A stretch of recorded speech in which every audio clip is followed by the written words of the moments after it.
alive. And alive, which is nice. Still.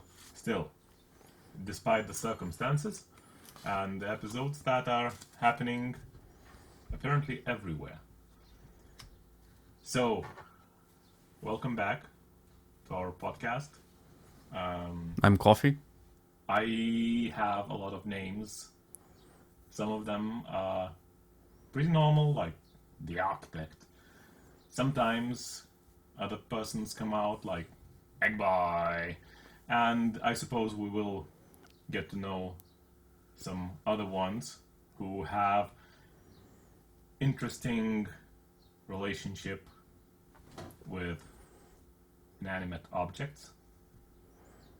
So, but we will get to that eventually. So you're still on your alter ego Egg Boy or Architect? So thankfully... Because Architect for me is your baseline. Yes. So Egg Boy has thankfully subsided a bit. Because it's been like 2 weeks since I last bought eggs. So, in my infinite compassion with our American friends, I'm abstaining from eggs. That is good to hear, and I think it's healthy for you. Voluntary,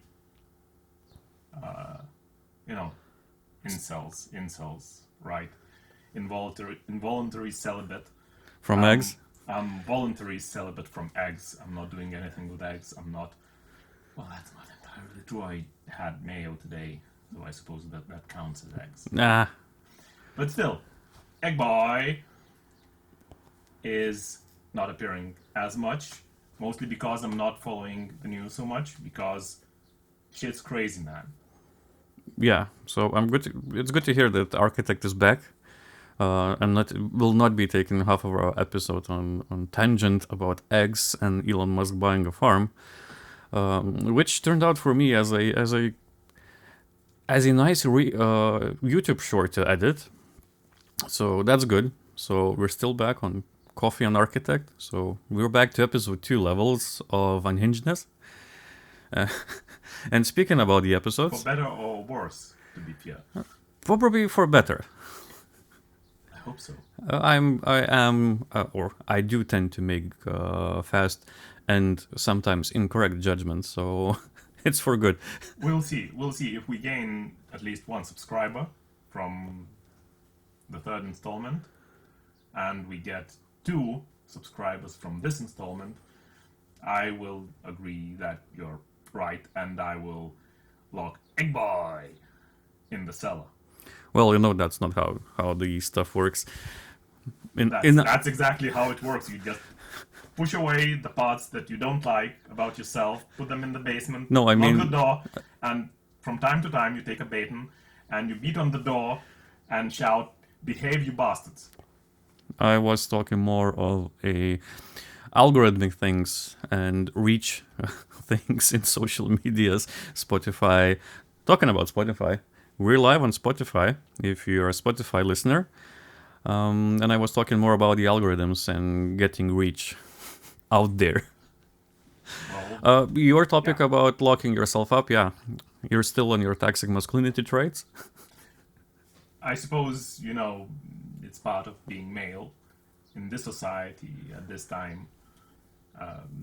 Toxic masculinity is everywhere around us, and especially if you listen to the 5th plus wave feminists. Oh, let's not go there. Not yet. It's dangerous because we're male. That too, and I think there is a lot of people would say that because of that we are not allowed to discuss it. So we might cover that, I think, in future if I can schedule our episodes for backlog. Fair enough. I need to do my research. Just let me put this one out. I think that all ideas are... Well, okay, not all ideas.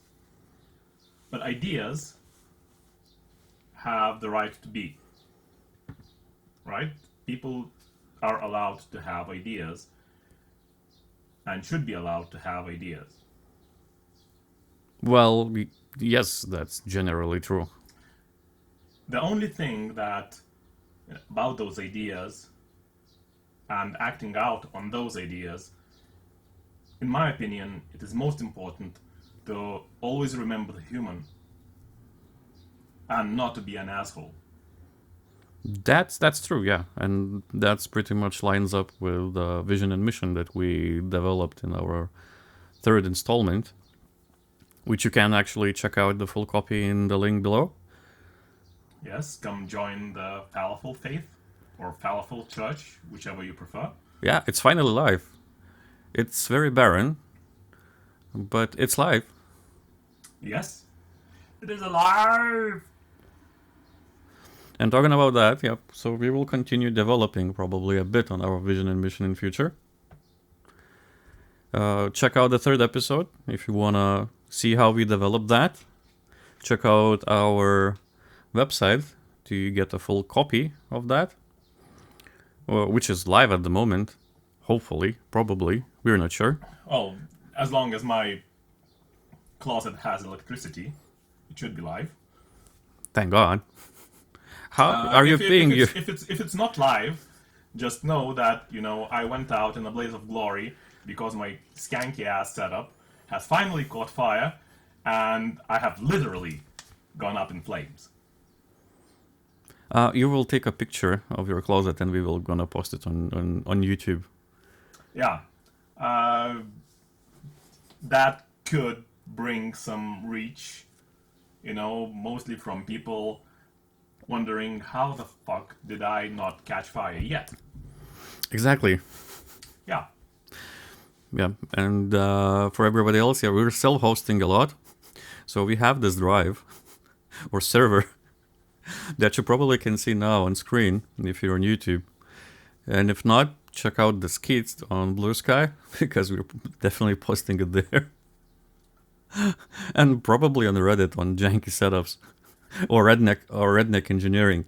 That's not even Redneck Engineering. It's worse. No, it's subreddit called Redneck Engineering. Yeah, I know, but that's one of the subreddits I recently discovered is Crackhead Audio, I think.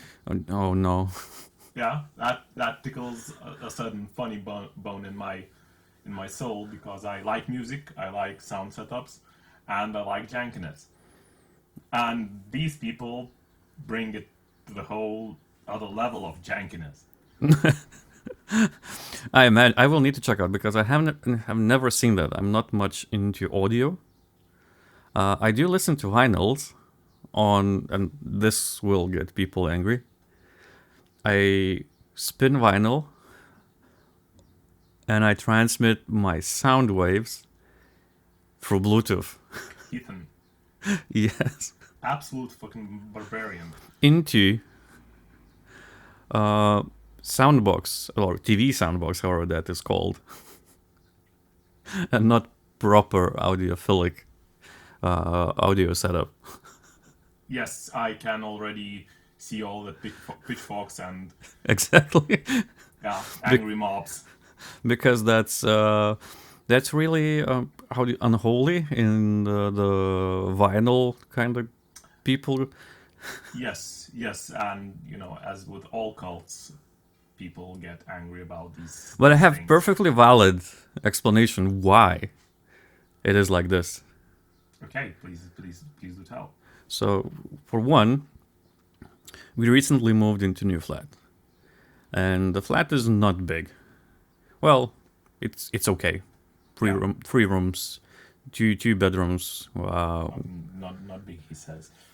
Yeah, it's 53 square meters, so not exactly big. My previous flat that I rented was 64, but it was 2 room, 1 bedroom. Well, you're a big boy. You need a lot of room, it seems. No, that was a good deal. So, okay, we finally moved into the new apartment. And because it's not too big, there is no way I am allowed, or I want to also, to put audiophilic Monitors, yes. Yeah. Uh, I don't have place for that, nor do I want in that kind of flat to put monitor speakers, and especially not big one audiophilic ones with a amp and preamps and all these stuff. Fair enough. And the biggest reason is I'm not audiophile. I like, as I said previously, I think in episode 1 or episode 2, I like analog because I work in digital. I do digital products. And the more I do them, the older I get, the more everything around me becomes more digital, the more I'm drawn into analog stuff.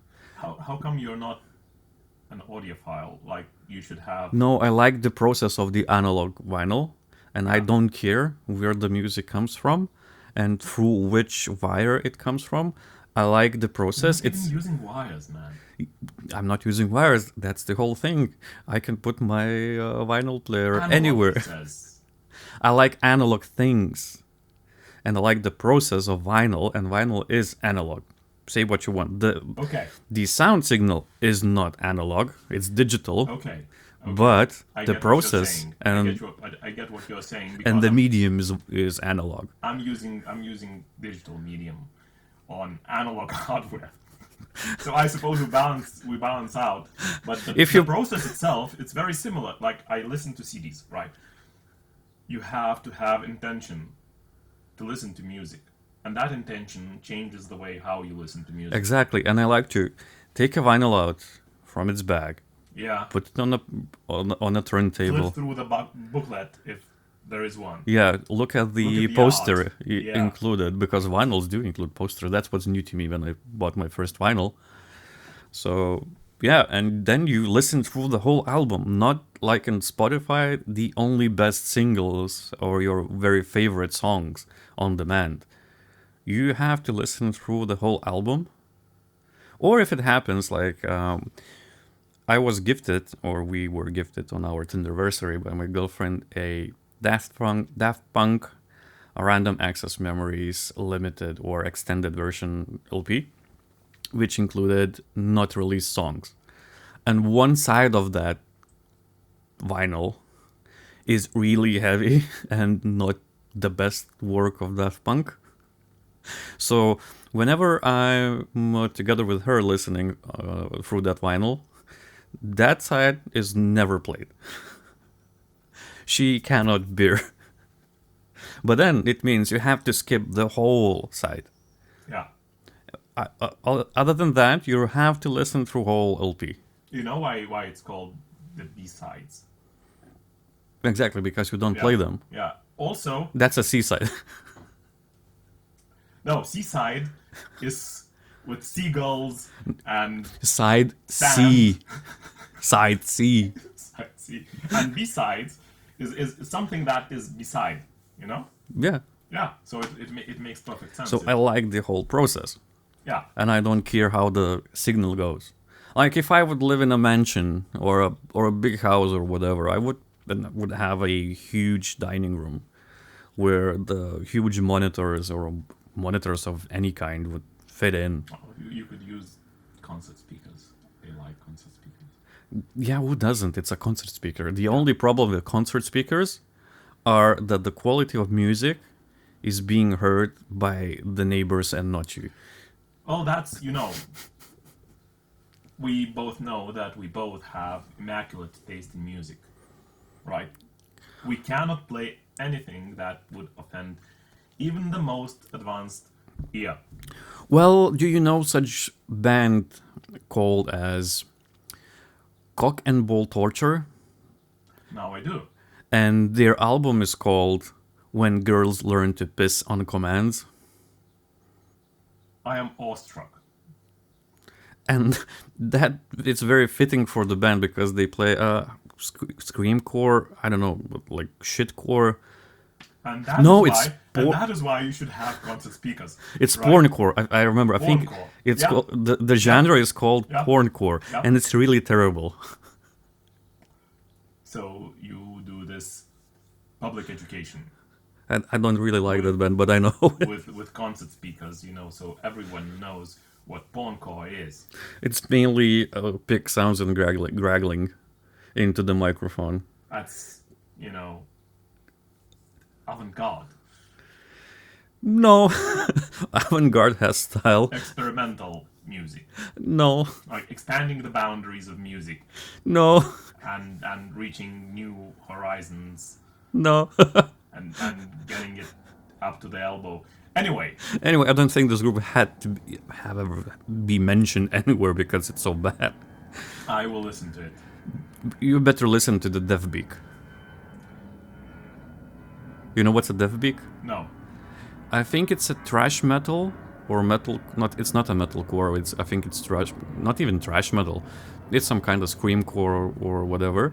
But the main vocalist of the band is a parrot. Okay. So the dude allegedly was listening to heavy metal like core or screamcore, and the parrot really enjoyed it. So, and the parrot would jump in excitement and would sing along and do the screamings and garglings. That So sounds actually awesome. he and his friends started playing guitar and drums, and the birds would sing. So, and they would put it on, develop a song from that. And the Okay, group, that brings certain implications, right? they never performed live, and they said they would never will because That it makes would be sense. too stressful for But the how bird. do they compensate the bird? It's the bird's intellectual property as well. Yes, I think an our laws and legal system is not yet prepared for animal consent in art. Yes, exactly, and that what one Peter. How do I put it? It's not. It was not a petition. It was just as Peter does. They make a lot of noise. Peter who? Peter. Ah, PETA, not Peter. Yes. People. I heard for PETA is ethical actually treatment of very animals. toxic organization. Oh no, it's VTF, not PETA. Well,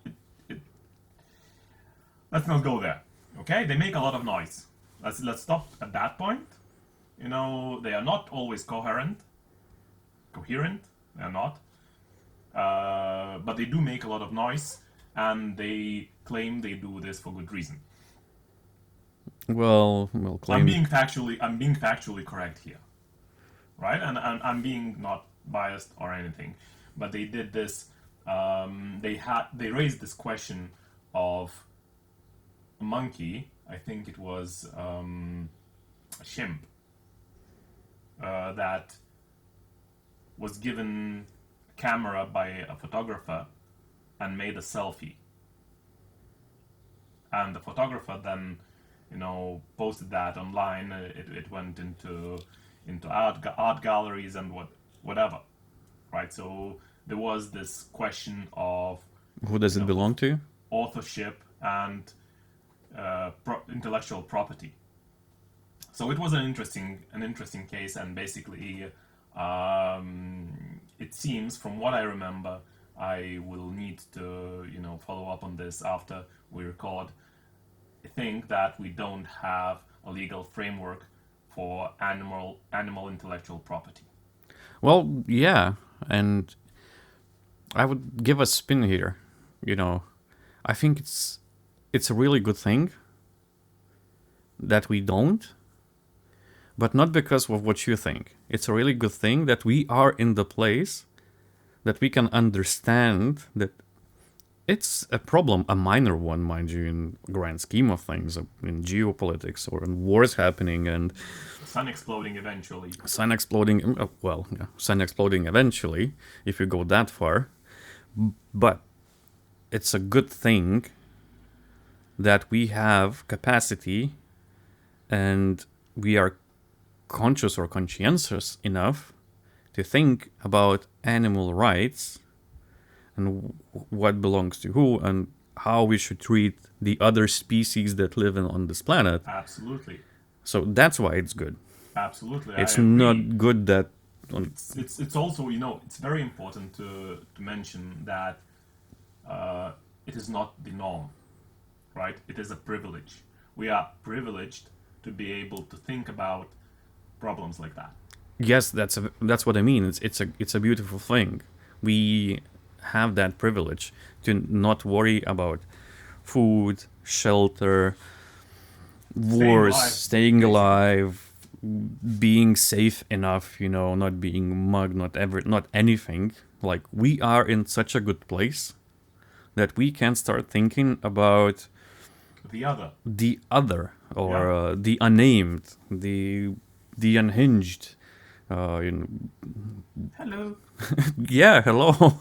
We can start to think about that and think, okay, and to some people, especially against our peer and generation, that would be, stupid, because at those times they even thought, and it came from, I think, very stupid philosopher that said that animals don't actually feel pain. So half of that generation don't even have the mental I mean, capacity to, look, care after. to be absolutely truthful, that generation, of course, there are good examples. I'm sure there are wonderful parents out there who are in that generation. But generally, I feel that a part of our generational trauma is that, they didn't really care about their kids, let alone the other, the unnamed, the unhinged. To an extent, yes. Like, they were focused on themselves mostly, and how do you raise kids? You don't. They grow up.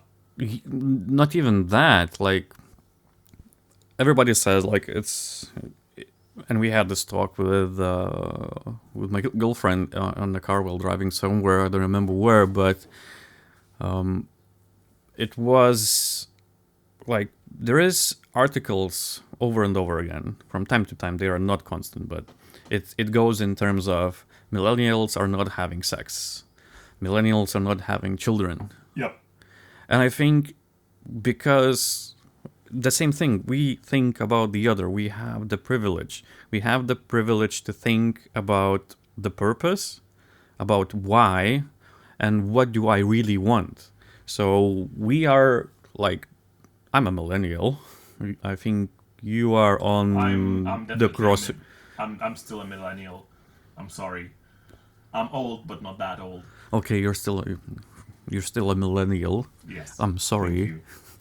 Don't be. So we are millennials.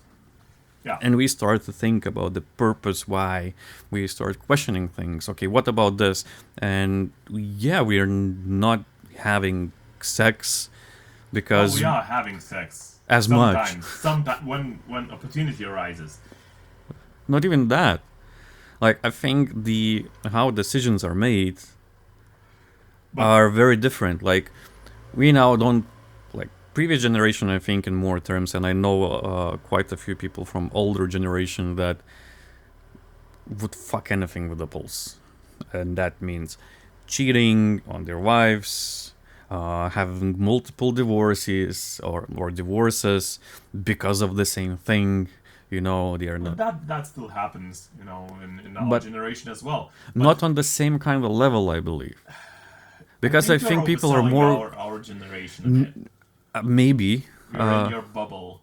I might be. And the other thing is, I think, and this will be a better example than sex. Where sex very personal, everybody does that, but in Yeah. their bedrooms at night mostly. Not in their bedrooms. Some people get adventurous. They go into the kitchen. They have sex in the kitchen on the countertop. Can you imagine that? No. Travesty. Travesty, I'm telling you, where has the world gone to? What a disgrace. Exactly. I'm shocked and appalled. Oh, my pals. Okay, getting back, the kids. Yeah, exactly. I think the previous generation would not bat an eye. Why do I have? They would not question why to have kids. It was, you finish your education or school, maybe you go to university.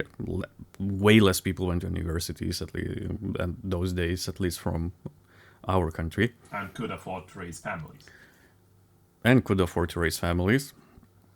But it was what you have.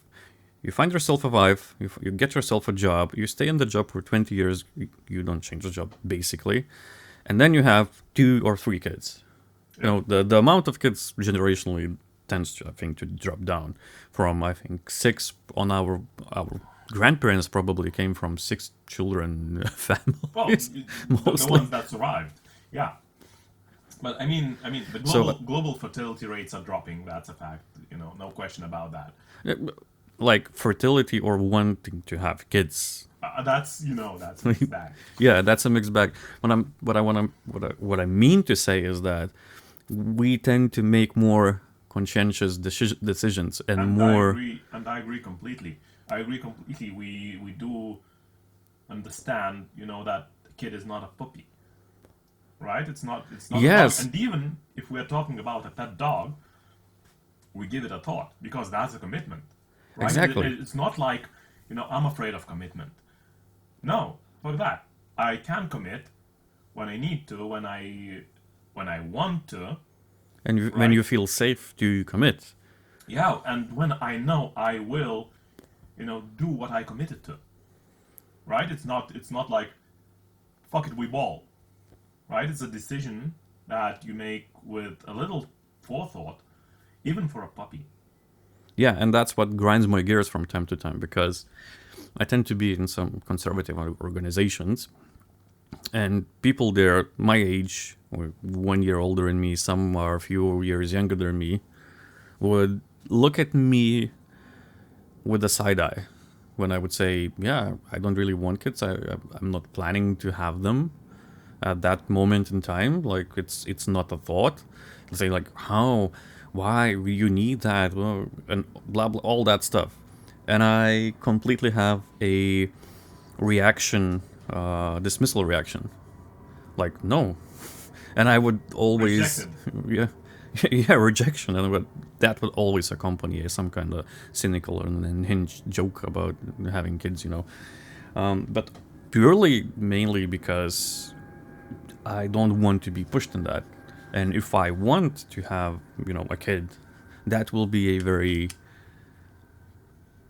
calculated decision with, pluses, minuses. Can I even afford a kid? And also it's also because the one thing I don't want to do is to bring somebody to life and then would not be able to give her or him a proper lifestyle, like basic amenities.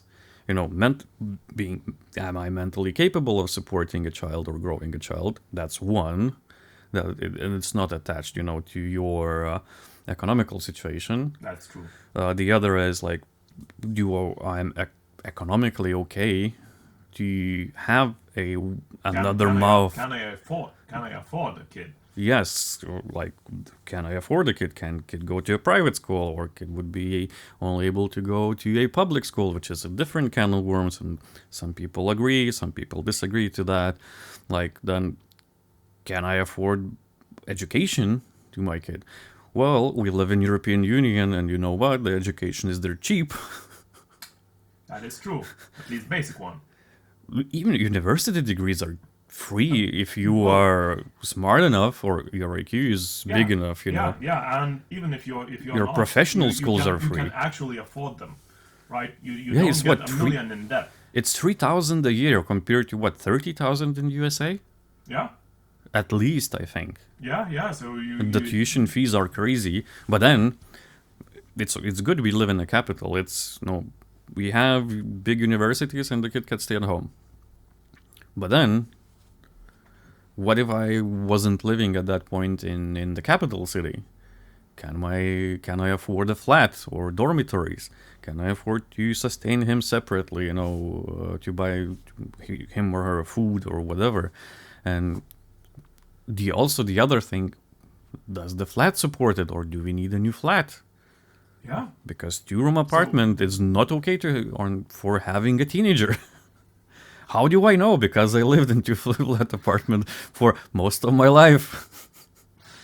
I slept on the couch, on for on extendable couch, not too bad, but Well, there was that was a time in my life that I slept on the mattress only. yeah, that's same for me. But at that point, I was 22. Same. Same. I slept on the mattress when I was 22, and that was partly because of choice, because I didn't mind sleeping on the floor, partly because I didn't have a bed. Yeah, me too. Like we rented the flat. We were poor. We made. I I made more than a basic salary, more than the average, but still, at that point, renting a flat and expenses, and you don't have savings, so it's It's an interesting thing. it's an interesting thing sleeping on a mattress Yeah. and it's a rented flat, so you are not buying a bread frame.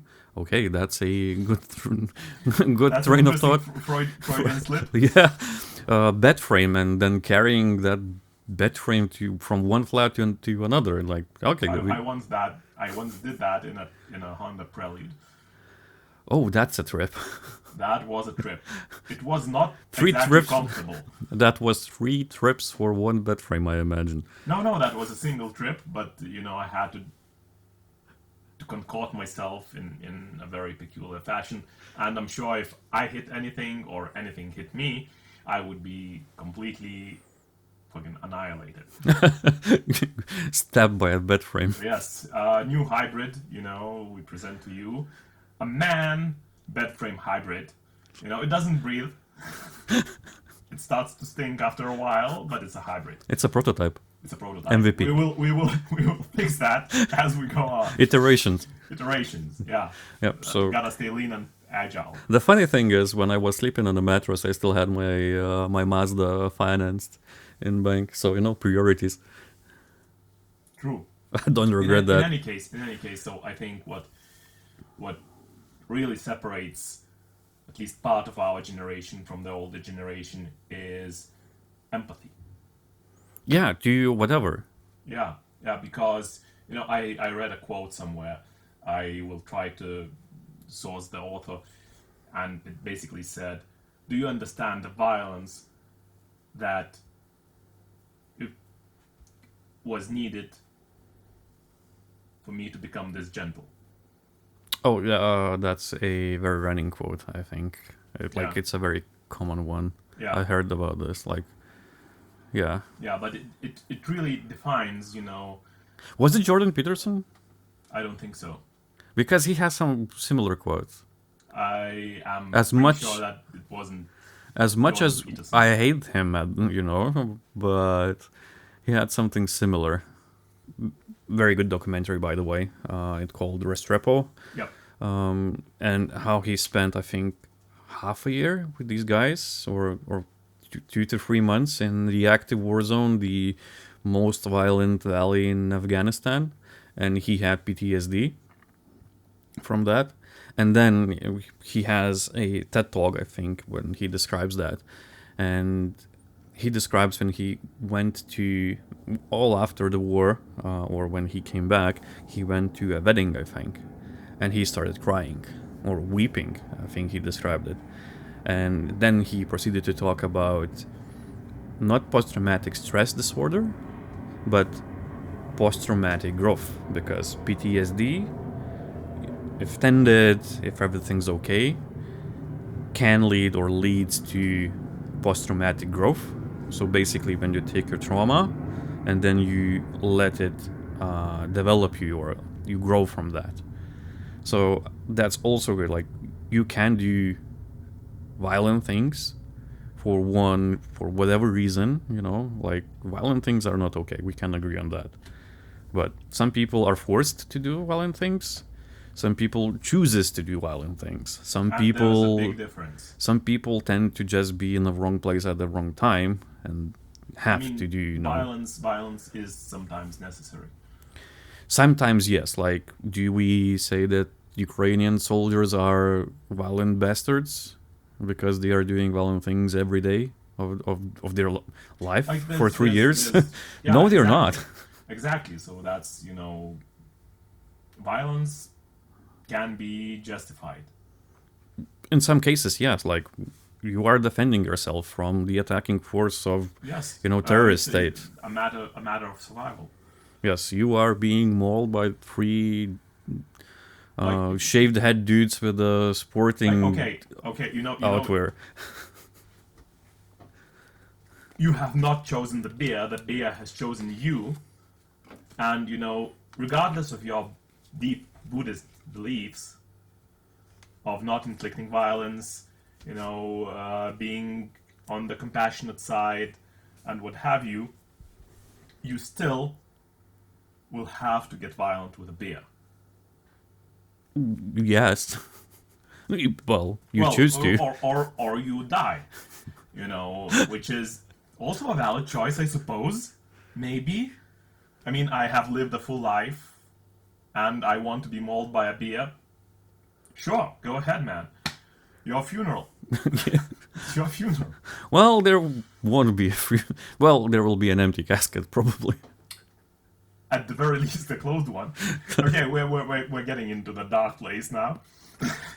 Let's slowly back away from the beer. Both animal and liquid. Yes. Right. So, Right. yeah, millennials, we are different. Yeah, we're just... And we're privileged. That's the gist of it. Both of those statements are true. I am a privileged millennial. Well, I think, yeah, me too. Yeah. I don't. Well, yeah, I am. I don't have anything to complain too big at the moment on the grand scheme of things. I just think and wonder what will the generation that comes after the Gen Z, I think it's called Gen Alpha. Might be What will they say about us? that we're boomers. No, the boomers are boomers. No, Like we are new millennials, boomers. The orange is new black, so we are new boomers. I get triggered by the color orange these days. That's good. You should. Yeah. But we will be our generation's boomers to them. We will be old and grumpy. And imagine how much better life will be if we are going to look like boomers. Or how much worse. I'm jealous. At that point. I think it's still gonna be better until it tips over. I think we still have time. It's either we are at the breaking point, or it's not. or it's way longer down the line. Ever the optimist. Yes. All right. Well, in part because my boomer brain says the Gen Z couldn't break the world even if they tried. Because it's already broken. No, because boomers right now are doing that. Trying to a very good job at it. Yes, and I think they are the only capable generation to break everything. Well, if you need something broken, like a millennial from a young age, you just call a boomer. Yes. Yep. Yes. I think that's true. I think we millennials, we drink too much and we think about, philosophize about stuff too much. That's why millennials have podcasts left and right, and millennials' dogs have podcasts. Or, we are in a very competitive market. Yes. And I think that dogs are more popular than us. Well, I don't see why they wouldn't be, actually. They're good boys, Brent. Exactly. So, yeah, I think we're safe. Yeah. Yeah. If Donald Trump doesn't break the world and Ukraine stands without being defeated, I think we're good. I want to say something about that, but Godspeed your delusions, man. Godspeed. Well, I know that the world is having an episode, same as you with eggs, but on the geopolitical level, the world is having an episode, and the main catalyst of that is USA. So I know. The woke brain virus. No.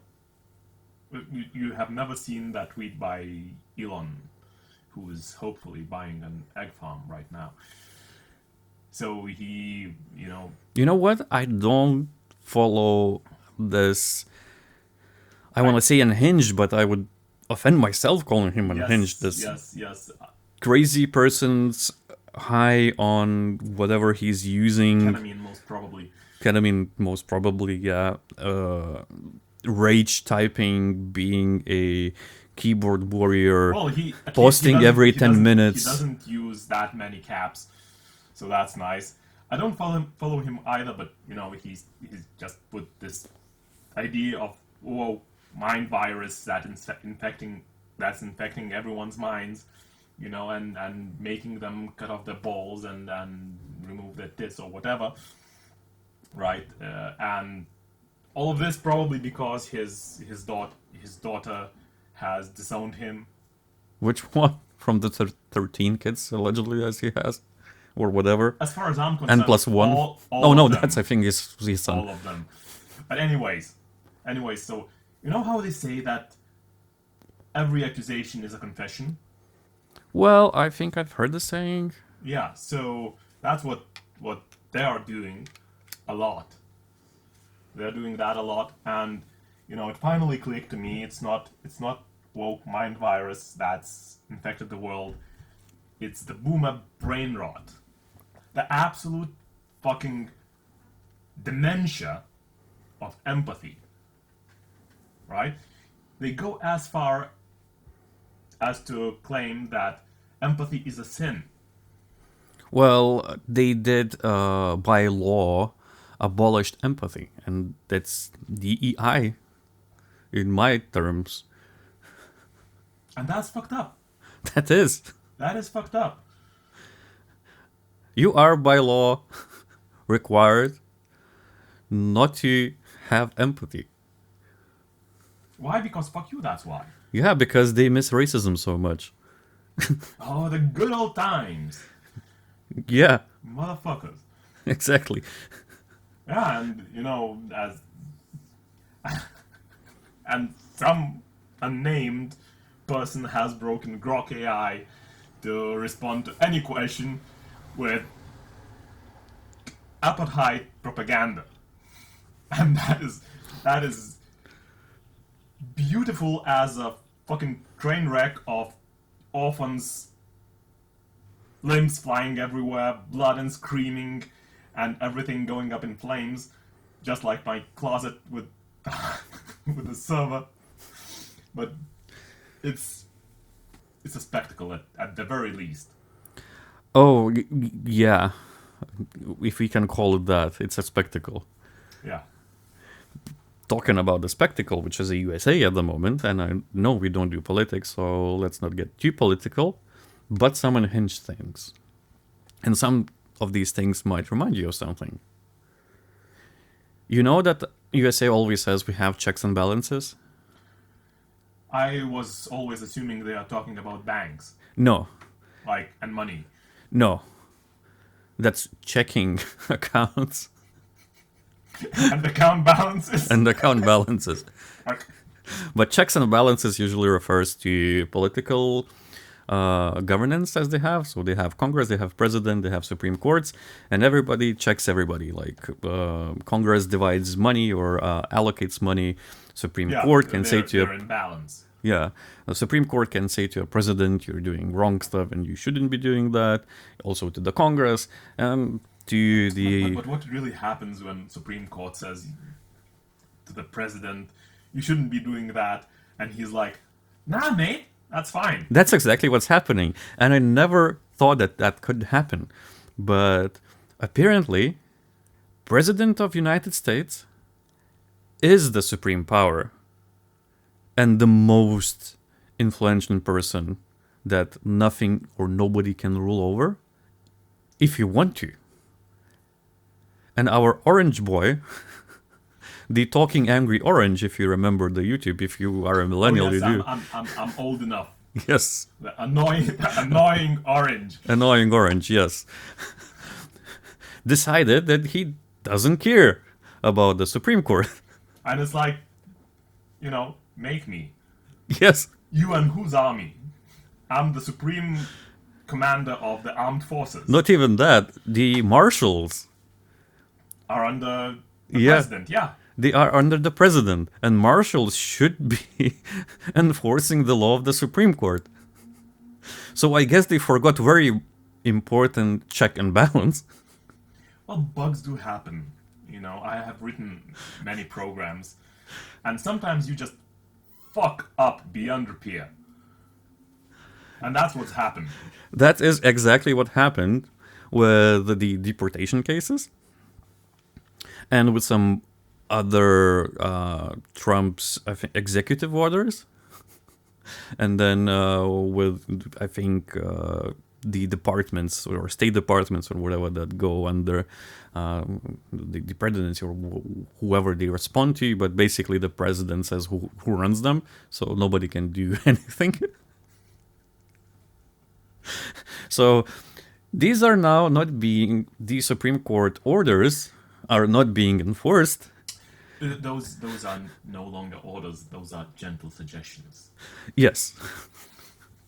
Could you please kindly? No, I could not. Now, the other thing is that the press is actually cannot be free anymore in the United States because they have this organization that supervises the press, but in a bit different kind of way than you would think. So they cannot say to press, don't do that or don't do this. What they can do is start investigations, and if investigations happen, and if you have mergers and acquisitions, you start investigating that, and you stop the merger and acquisition of media company for 10 years, for example, or 5 years, because that takes time. So basically what's happening now with the media and news outlets is because the annoying orange put his shill or suck up Yep.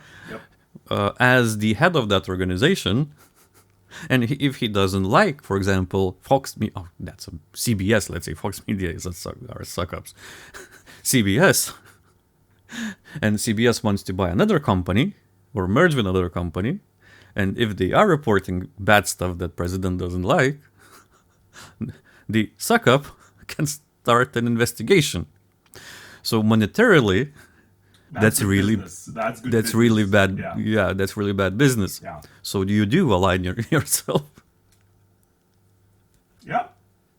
Yep. Unless you're Harvard and you don't give a fuck.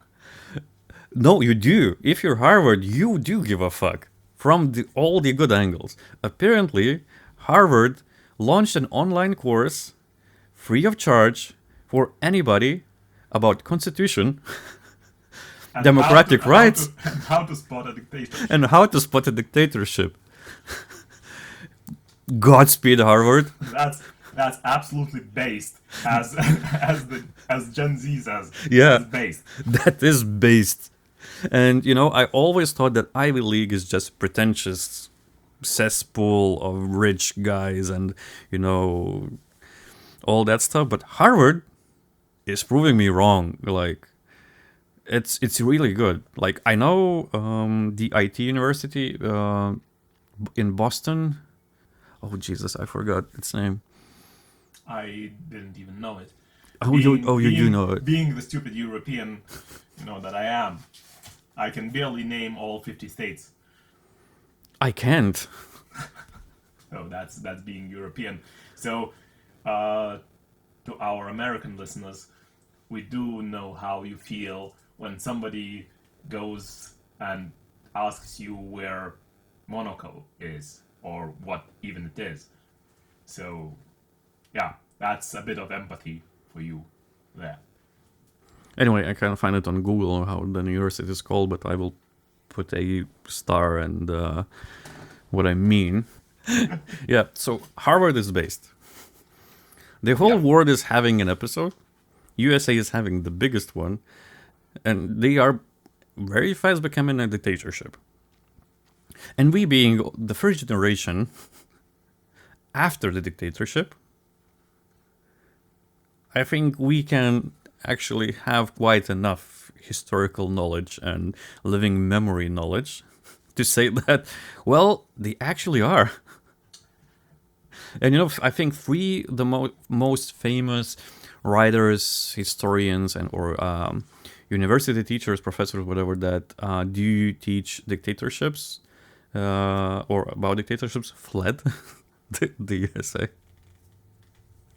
That does make sense. So from our experience, from our knowledge, what we can only quote, paraquote, South Park. So if you're going into a dictatorship, you're gonna have a bad time. Oh yes, you're gonna do. Yep. So The also, I think the last part that we haven't covered about how that is being unhinged is, Second Amendment and what it is about. oh yes, in theory, yes.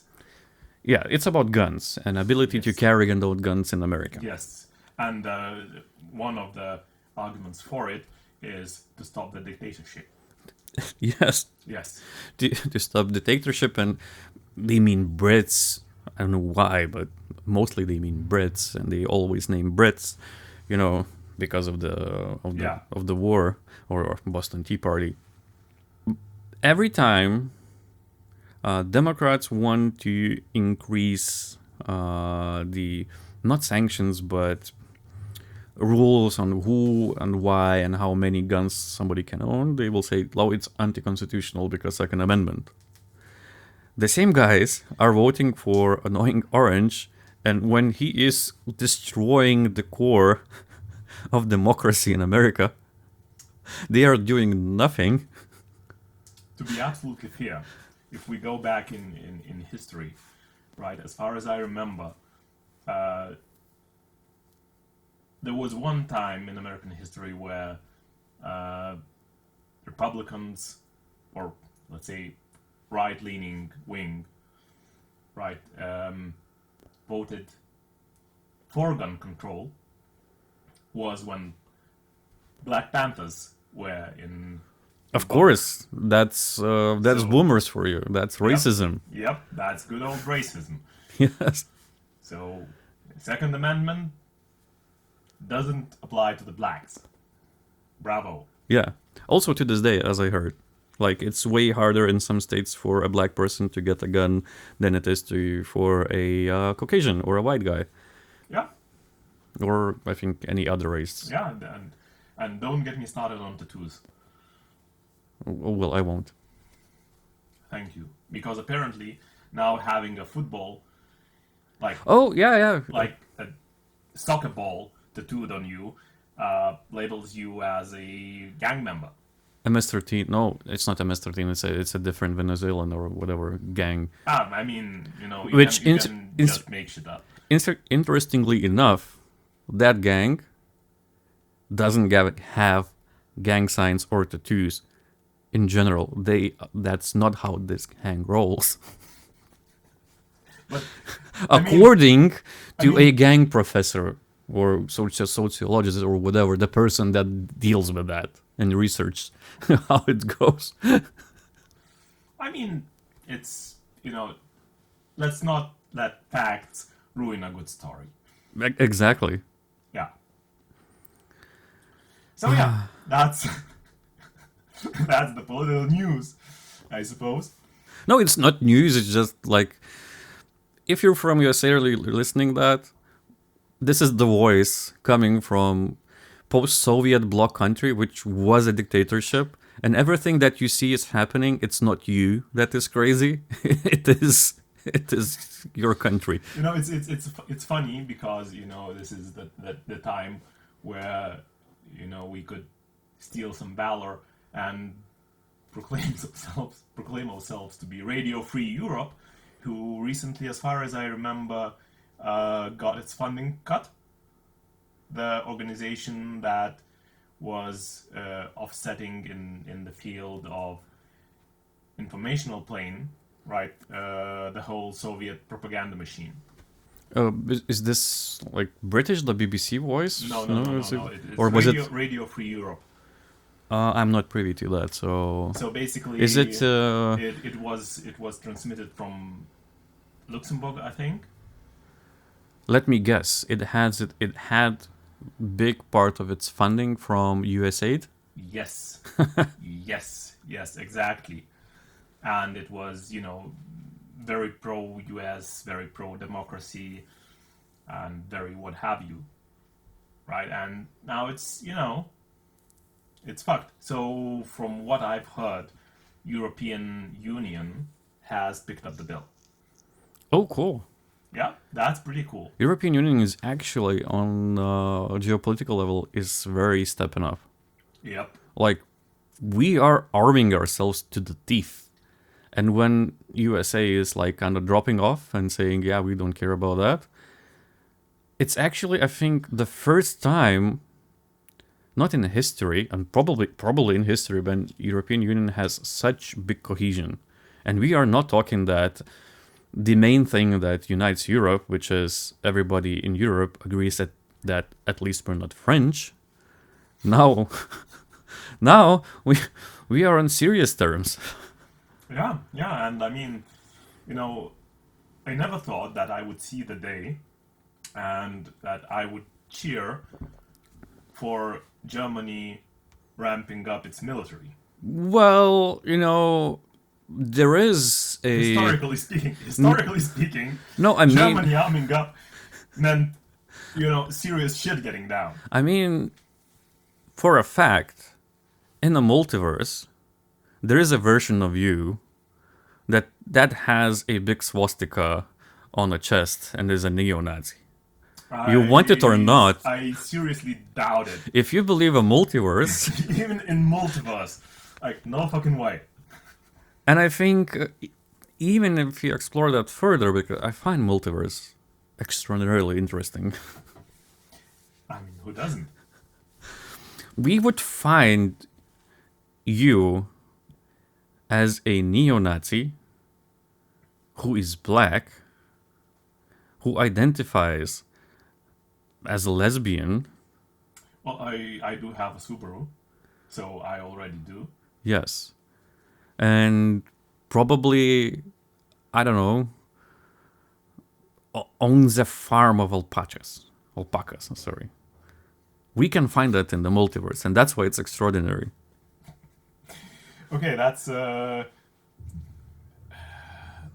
that universe is simultaneously fascinating and terrifying. Yes. And there is a multiverse where you are dating a bimbo and driving a AMG Mercedes. Let's not go too far in the realm of impossibilities, okay?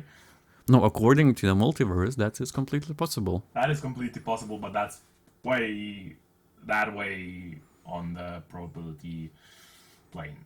No, it's 100%, so it's one. Yeah, but it's far away from the baseline. Yeah. It's very far away from the baseline. Okay, so that was an episode from me, I guess. We can have a. Multiverse episode. Yeah. That is fascinating, topic, the multiverse. Yeah. Speaking of episodes, so I do believe that we had a few. Oh, yeah, we did.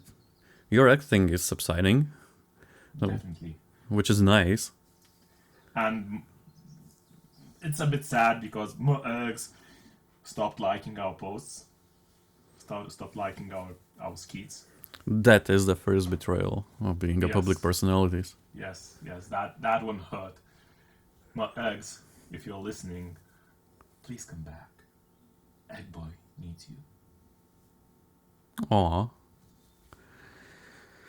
I had few also, and I did one of the few skits that I do on the Blue Sky, which I frequent there. I read what you post, and I read some other topics that other people are posting.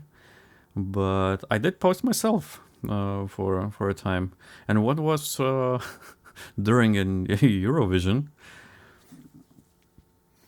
And to be fair, I despise the Eurovision. On my personal opinion, Eurovision is a circus for untalented, unwanted, people who cannot go or make their own fame because they're not talented enough and they are not creating good music, a circus. Well, With I some would, exceptions. yes, ABBA, for example. Well, yeah, ABBA. Yeah. But that was when Eurovision, I think, still had its pedigree and wasn't a circus. And It always was a circus with no pedigree. yeah. And I can already imagine the pitchforks and the angry mob outside the studio right now. Because a lot of people still watch Eurovision and, they enjoy it. Oh, it's a thing. For some reason, I cannot fathom. Actually, I did enjoy it this time a bit. I enjoyed a few songs. No, it's not getting to me. Every year there is some songs that are good. Last year, the Finnish people had their ball sack dropping out. Like, I think it was a prosthetic. But look, Finns, they are. Here I am. I moved my hand 3 centimeters to the wrong direction and I knocked stuff out. That's how unclean this is. Our studio. Yeah. So anyway, the Finns, they make fun mostly of Eurovision, and that's why I enjoy it. Now, and that's why they sometimes win. Yeah, and now it was Estonia that I think the guy is now forbidden from entering Italy, or if he is smart enough, he will not go there for 5 years or so, because Italians don't like when you make fun of them. Che cazzo! Fanculo. Exactly. I don't know why I said the Italian word with a Polish accent.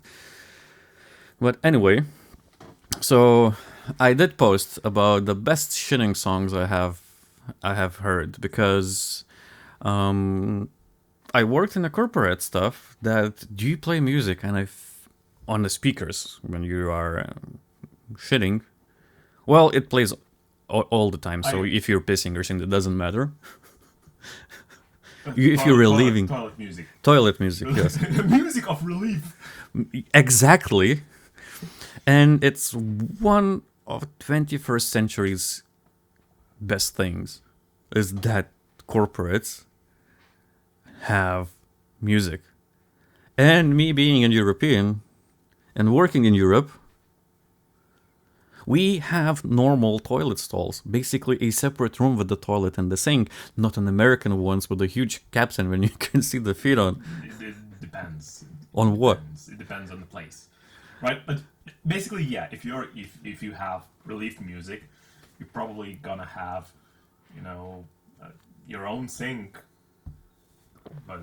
and probably the toilet is not going to be broken, and maybe it's even clean. It's always clean, or at least where I worked. Oh, I have worked in places that, I had to go to the other story because the toilet there had working light, but I had to bring my own toilet seat from my story because the lower story didn't have one. So again, privilege. And that was a long time ago. That was quite some time ago, yes. Yeah. The music that I had was just old pipes making old pipe noises as my doo-doo fell into the bowl. Yeah, well, you were receiving a Neptune's kiss. Yes. And your asshole was singing the song of its people. Yes. The song of kebab. The other episodes that I had was correlated ones on our private messages. You're not the only one who had correlated episodes. Oh, your ones were public. And I don't even consider that a correlated episode.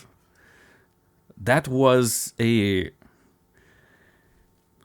sexual expression to an inanimate object. That was a double entry. Like, entries. Double entrées? The snacks. The snacks that you get brought to get your appetite up. Yeah. So, double entries. Or innuendos. whatchamacallits, I'm a simple guy. Yeah, Yeah, sometimes. sometimes.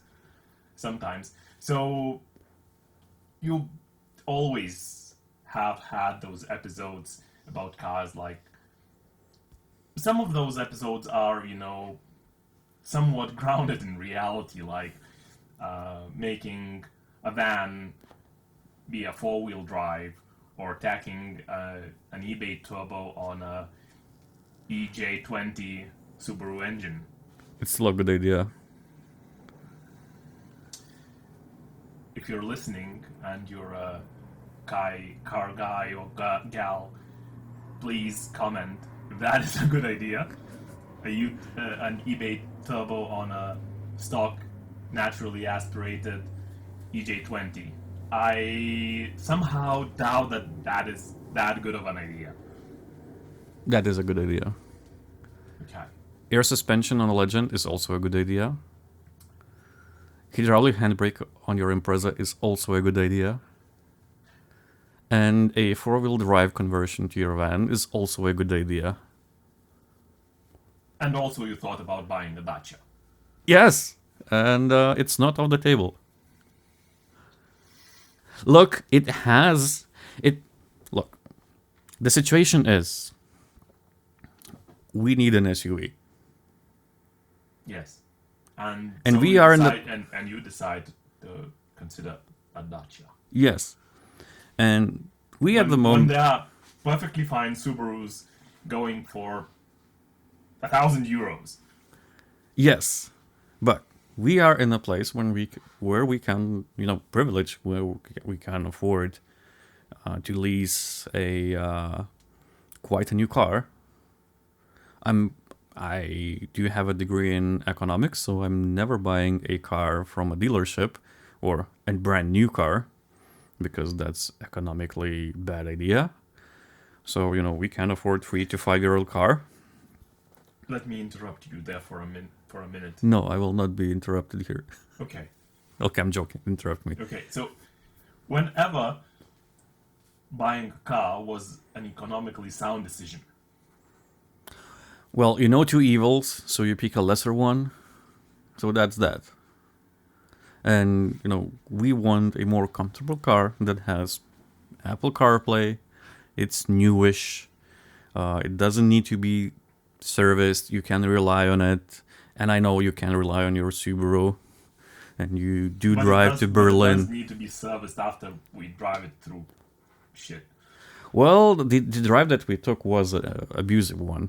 You can find out more on Blue Sky. But we're looking for a more comfortable family car. And we are in a place where we can afford it. And it's most likely to be an SUV. Because of reasons. Ego. Yes.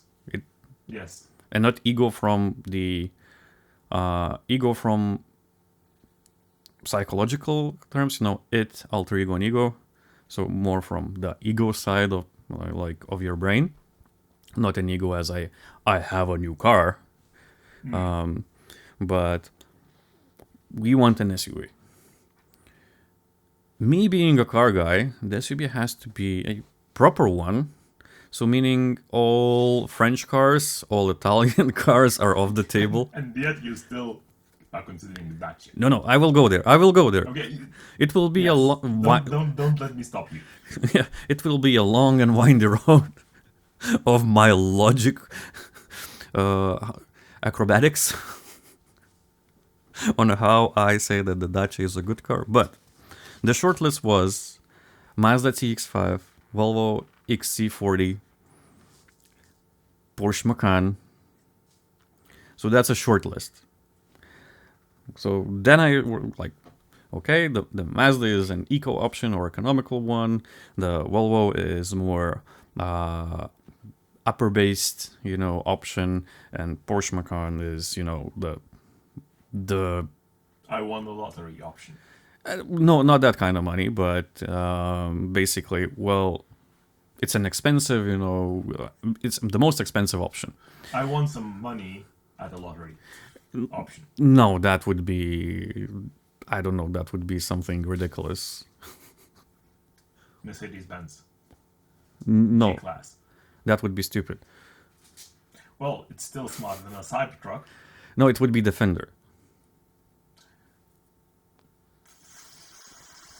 The new one. It's a Land Rover. Yeah, but you won a lottery, so who cares? And, okay, You bring it to the guy, he fixes it, you give him money. Who cares? fair enough. Fair enough. Yes. That's a winning lottery. But Yes. so I started researching Mazdas.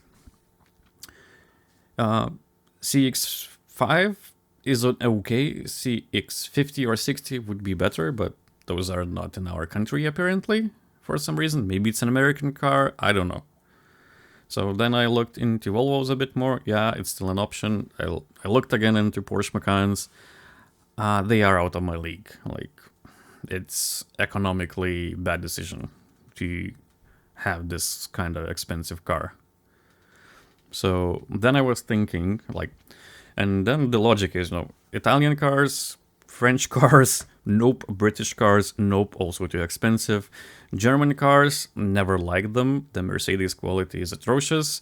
The Audis are Audis, I hate them. It's the worst car you can buy if you have no imagination. The only thing that's worse than an Audi is that it's its driver. I think that's more about the BMWs. Depends on the country. Depends on the country, but Yeah. BMW is also off the table because only hooligans drive them here, or people that have no taste or are into crimes, like tax evasion. Yeah. Like, you don't buy a BMW with your credit card. No, you bring a bag full of cash. Not a suitcase, mind you. Bag. Or as people do here, they put their all savings into this newish car and they have no savings left because they drive a BMW and that gives them satisfaction. Godspeed, you damn people, but you also carry a label. So, and I am allowed to hate on the car, not on you. So Yeah. Yeah. you. know? You might be beautiful people. You might be great persons. The car is shit. Yeah, and also mechanically the car is shit. Yeah. And I would shoot a guy who designed the chain-driven engines, and the chain is in the back. Well, having worked with German engineers a bit, there is a saying that stuck with me, and it's very true.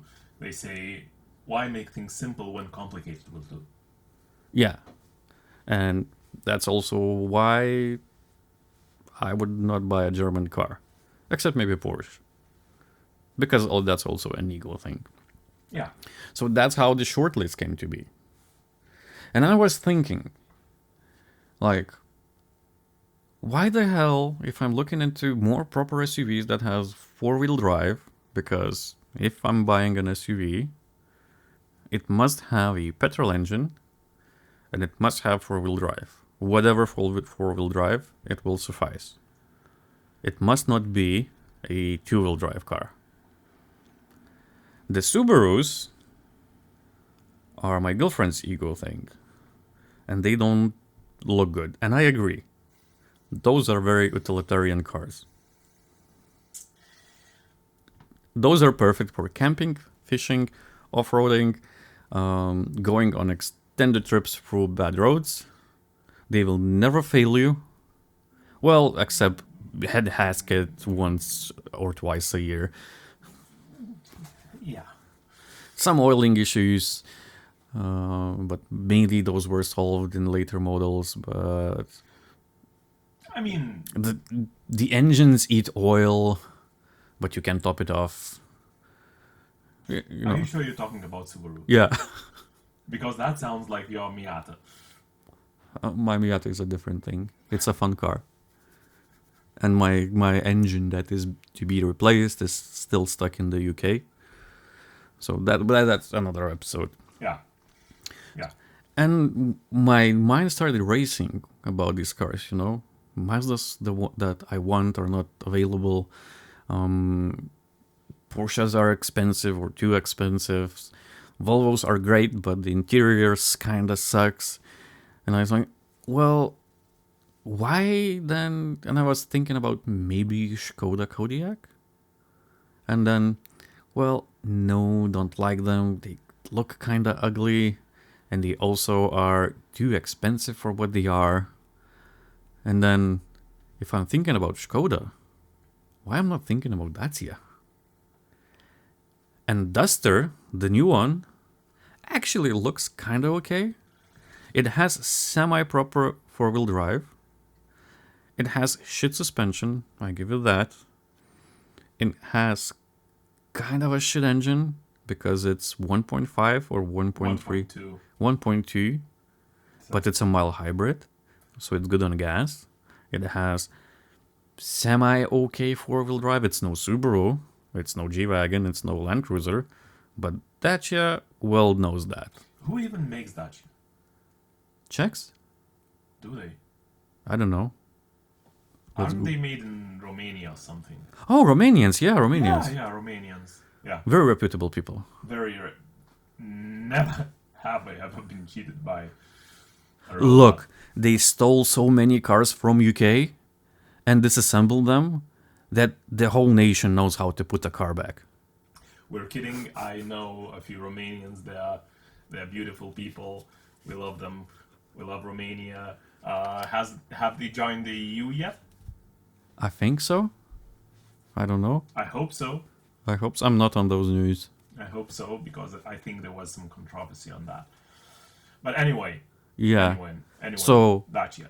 this Dacia, they stole so many cars and good cars that they damn well know how to put one together. And you know why?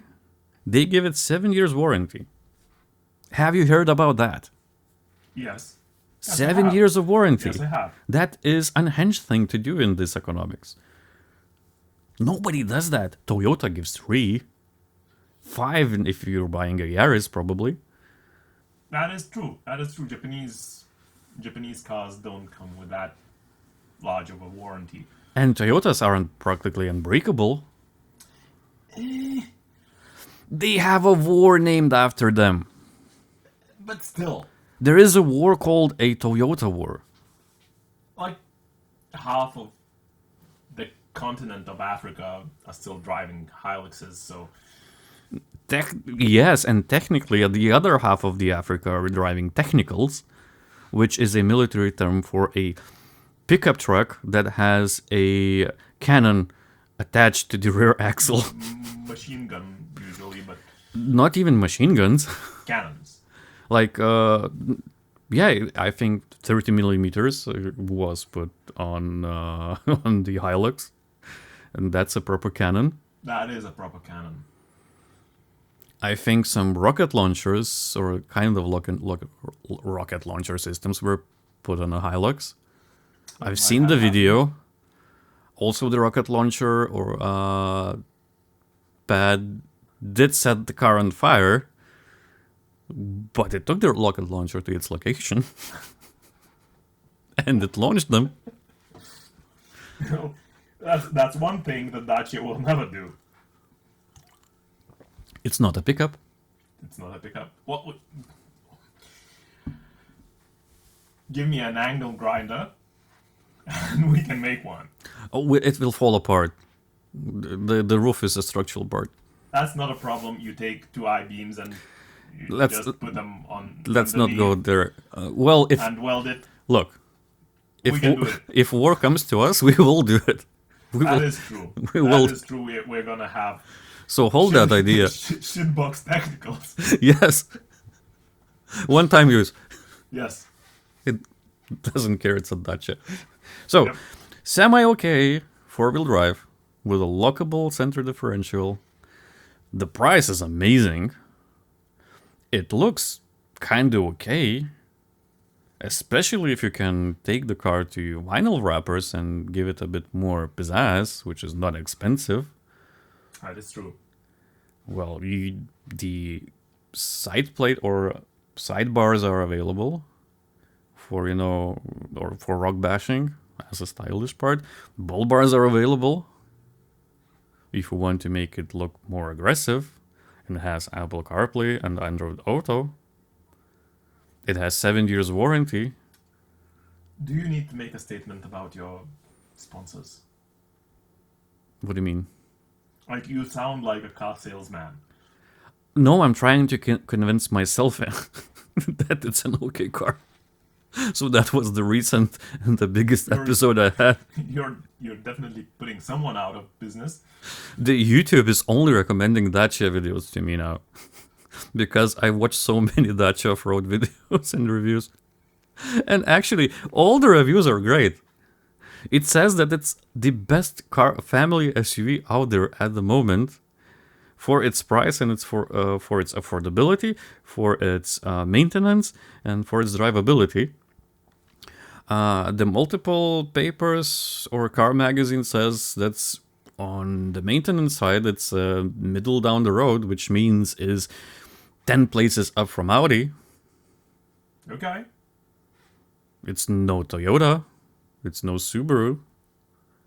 But it doesn't put itself as that. So that's why in my mind and in my episode, it's a very valid choice. You do make some compelling points. And that car will never see off-road. It will see gravel roads, some camping, some winters, but I don't need it to be an off-road vehicle. Yeah, you have a friend who has a Subaru. Yeah, and lets me trash it in the mud and break bumpers. Yeah. And under wheel covers. Yeah. Yeah. And O2 sensors. O2 sensors. Yeah. That last one hurt. Actually, because I spent like a year trying to figure out what was wrong. But now you have figured out, and it's now easy job. Yeah, probably, hopefully. We'll see. Yeah, we'll see. Anyway, I love my Subaru. It's a great car. And, I am in this position when I'm trying to date in my 40s, which is an interesting experience. If you have been in my position, you know what it is like. I certainly hope that you haven't been in my position. And that brings me to my episode, right? Because, I have this,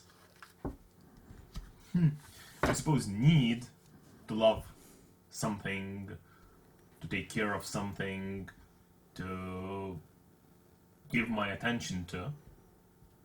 And after one episode of separation, thanks to you,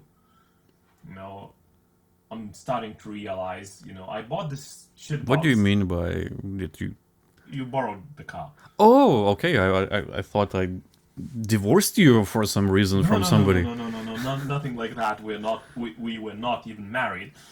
But, and I'm thinking, I bought this shit box for a funny price. I bought it for very cheap. And it's lasted me for, 3 years now. And it's in a very good condition, in my opinion, for a car that cost, slightly more than a kebab. And the thing that made it like that was my attention and my care for it. Right? And when I'm driving, it having a physical contact with it. In order to drive a car, in order to enjoy the car, you have to be, in a way, one with it. Right? You have to feel every little bump of the road. You have to feel the traction of the wheels, of each wheel, when you're taking a turn, when you're taking a corner. And that somehow brought me to this sexual space when you have this moment of intimacy that's almost sexual. And, it brought me an episode of clarity that, I am in a BDSM type relationship with my own fucking car. Right? I'm abusing it and I'm fixing it, and it doesn't say no. It gives me consent when going into that corner. It gives me consent. It doesn't give up. Doesn't say stop when I drive it through the mud. It just pushes through it, and then afterwards we are fixing it.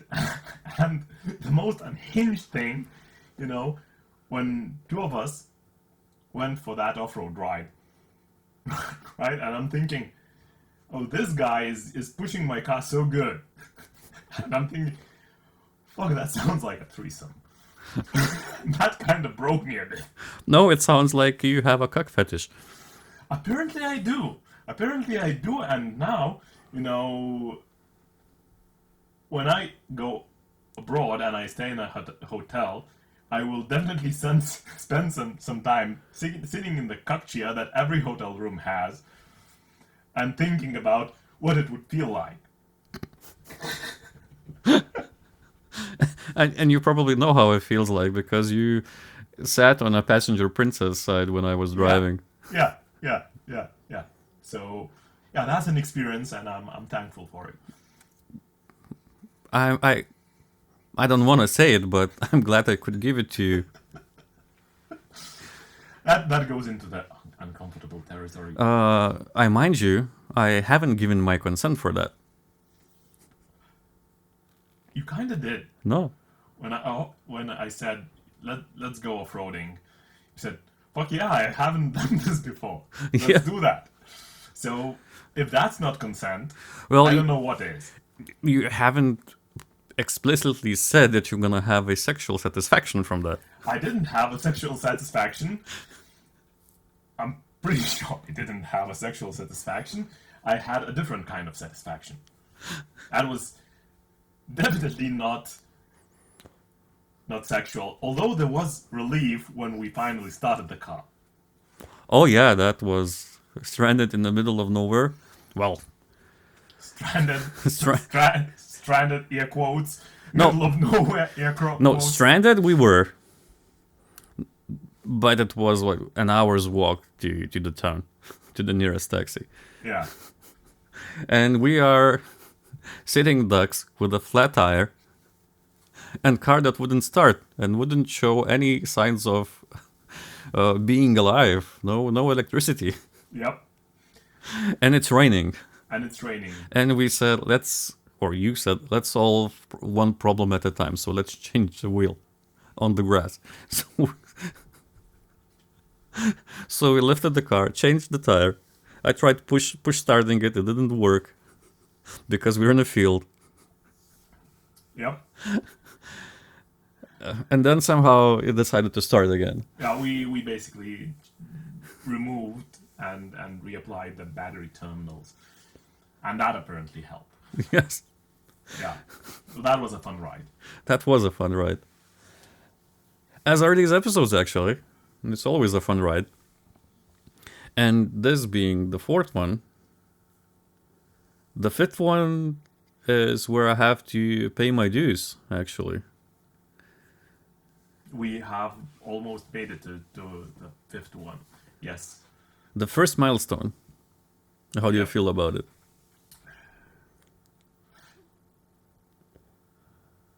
I'm actually a bit surprised that we managed to record 4 installments now. I thought that it would be harder.